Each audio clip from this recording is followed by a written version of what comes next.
Plus, vous le voyez, champion olympique bien sûr, double champion du monde en salle, triple champion d'Europe et donc recordman du monde avec un bond à 6,16 m. Vendredi, il s'est imposé avec un saut à 6,02 m. C'est la 18e fois de sa carrière qu'il passe la barre mythique des 6 mètres. Alors, le phénomène Lavillenie, Patrick Montel l'a suivi du côté de Portland dans les pas de ce phénomène. C'est un reportage avec Loïc Oex et Stéphane Malin. Il est 22 h. La finale de la perche a commencé depuis 3 heures et Renaud Lavillenie n'a sauté que 2 fois. Pourtant, lorsqu'il s'attaque à une barre placée à 6,02 m du sol, il est déjà seul au monde.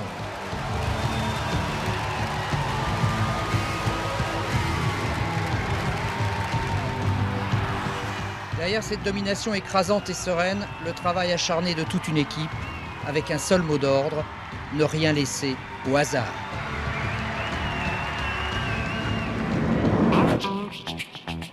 Portland, sur la côte ouest des États-Unis, à 2 pas du Canada, dernière étape mondiale avant Rio. Le printemps est en avance et les cerisiers sont en fleurs. L'occasion rêvée pour Renaud de maintenir la pression sur ses adversaires. 2 jours avant la finale, prise de contact en douceur sur une piste toute neuve. Renaud, méticuleux, pose ses empreintes. Quand Shaun Barber, le champion du monde canadien, se contente d'une simple reconnaissance. La séance est éprouvante. Renaud enchaîne les sauts à 5,80 m, à grande cadence, comme si sa vie en dépendait.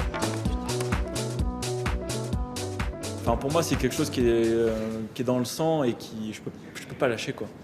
Donc, tu ne diras jamais, bon, ça va, c'est bon, quoi.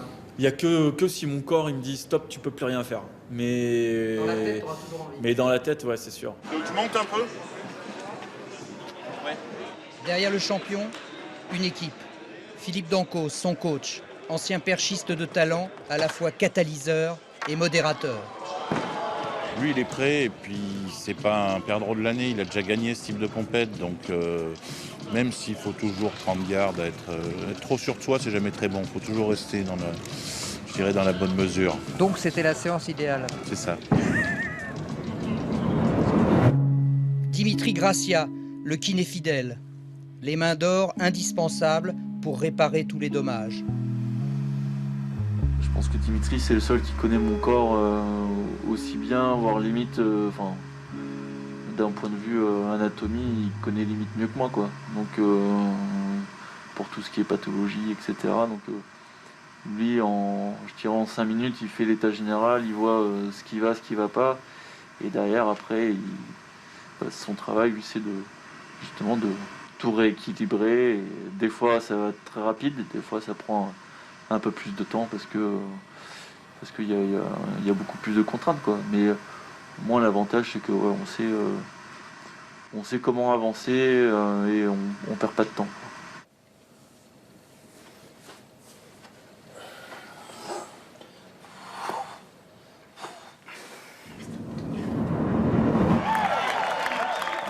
Le jour J, un public chaleureux et averti. Enfin, presque. Vous connaissez le champion français? Mais bien sûr que je le connais. Oh, je le savais pourtant. Oh,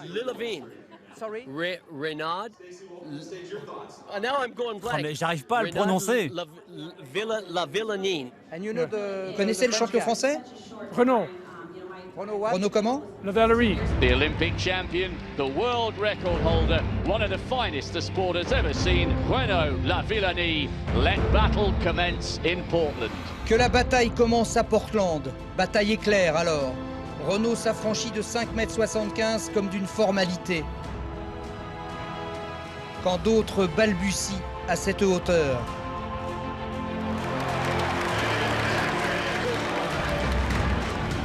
Shaun Barber, par exemple, le laborieux, qui franchit seulement à son 3e essai et du coup, renonce à toutes ses ambitions. Renaud, tout sourire, a fait de Portland son jardin.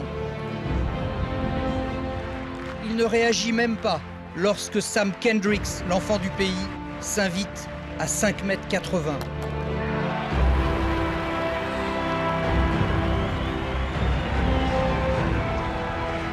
Au contraire, Renaud va l'écœurer à 5,90 m, son deuxième saut seulement du concours, le moment idéal pour jouir de la retombée.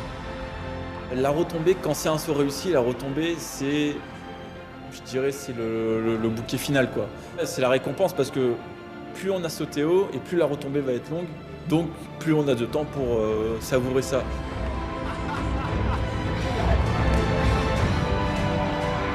Le concours parfait, 5,75, 5,90, 6,02 et maintenant 6,17 m, soit 1 cm de mieux que son propre record du monde.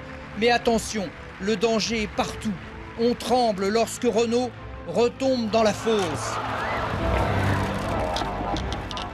Une frayeur qui l'écarte d'un désarmant sourire.